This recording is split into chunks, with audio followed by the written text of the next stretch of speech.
Hi, everybody. It's Yvonne DeVita and Dr. Larry McDaniel from ScratchinsandSnippins.com. This is another podcast.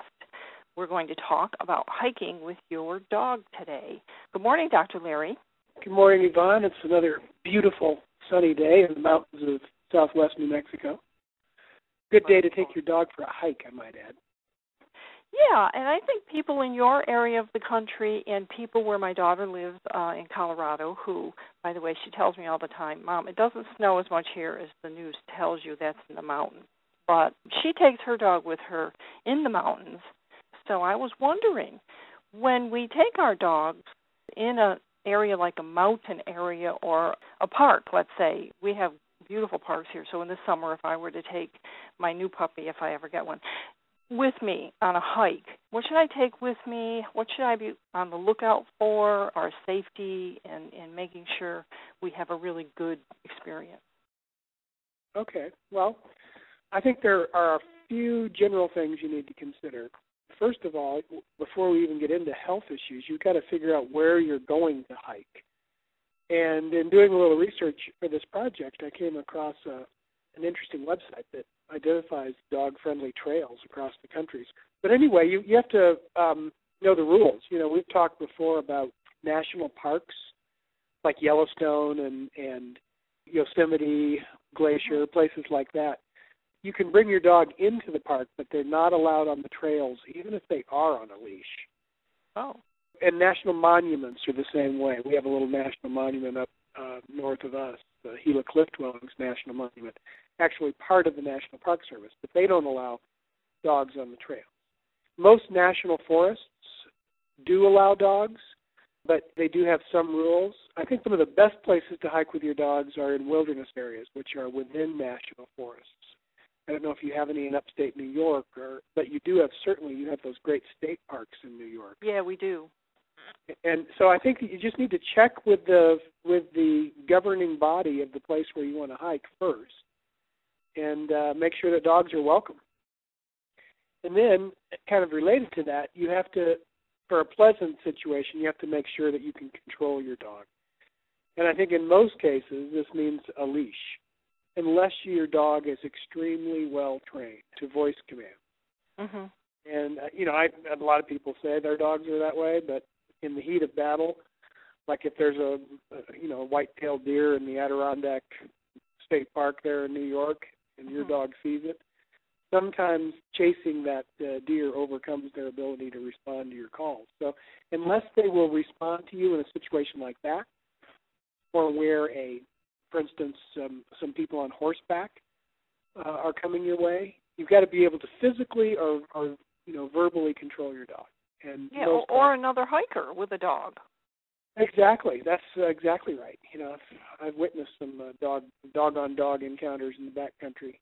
So, yeah, you need to keep the dog under control. The other thing is conditioning. And when I start hiking, it takes me a little while to get back into hiking shape. So I start off kind of slowly. I do the little trips around the neighborhood and then up on the Boston Hill. And the same for a dog. They need to become acclimated and they need to become conditioned. Their feet need to become conditioned. Hikers, you may be in great shape. I'm in pretty good shape from cycling, but when I get out on the trail, my feet are not toughened, or hardened. And the same for dogs. They need to have conditioning. Their feet need to be kind of toughened and get accustomed to the conditions on the trail. Yeah, good point.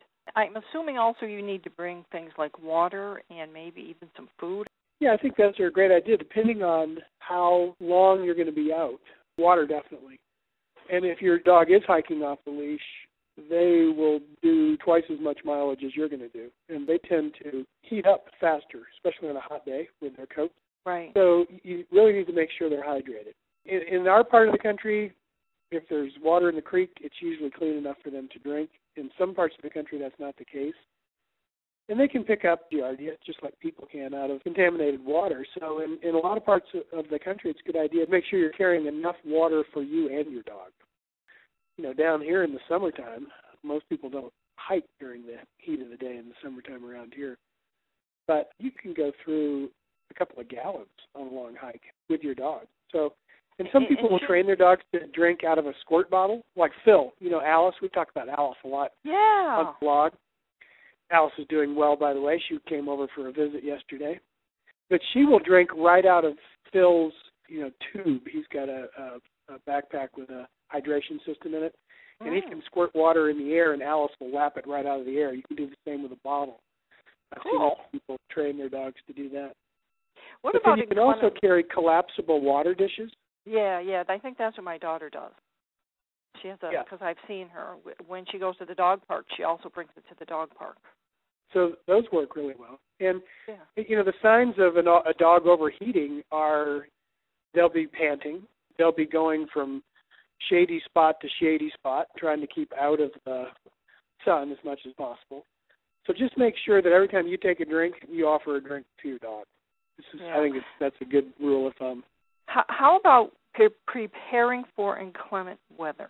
So it seems to me that I've heard stories anyway of taking your dog hiking in any of the national parks or in Colorado there in the mountains, and storms can come up so quickly that you certainly can't get back to home base fast enough. So do you need to bring something for the dog, or are dogs weatherproof?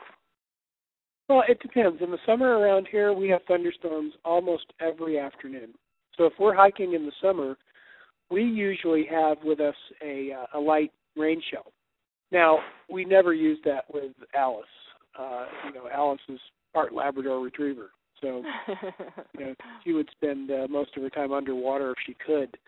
So, we'll hunker down in the thunderstorm just to be safe, just to kind of get away from the lightning. And, we'll try to find a place that's low and, no big trees nearby that are going to act as lightning rods. And we'll just kind of hunker down and let the storm pass. And Alice usually gets down in there with us, and she doesn't get underneath us, but she gets wet.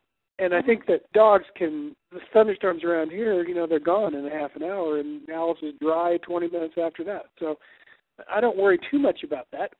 I would worry more about something like flash floods around here. If it's unsafe for you to be hiking, it's probably, not really safe for your dog to be hiking. So I wouldn't be taking my dog skiing in avalanche country. There's just certain things I probably wouldn't do.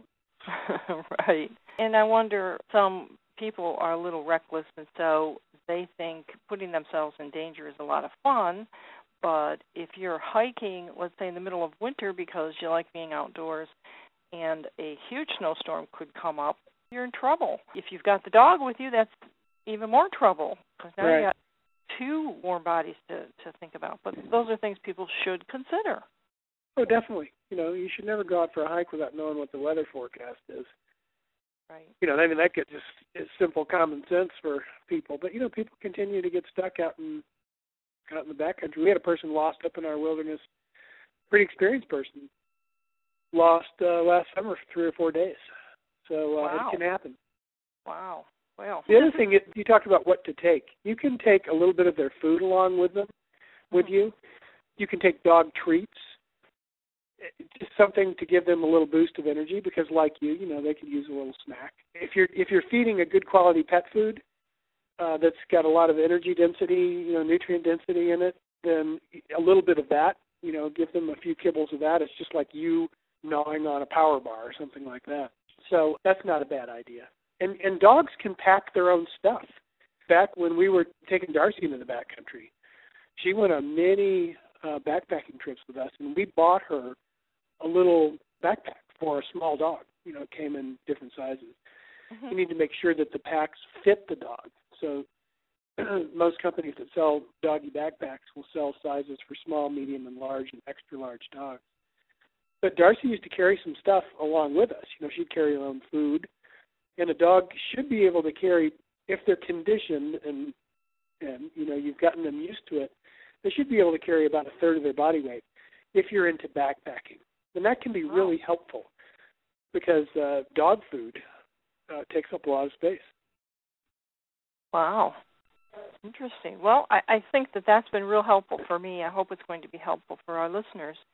So for today, I think we'll sign off, and we'll see everybody the next time we have a Scratchins and Sniffins podcast. Have a great day.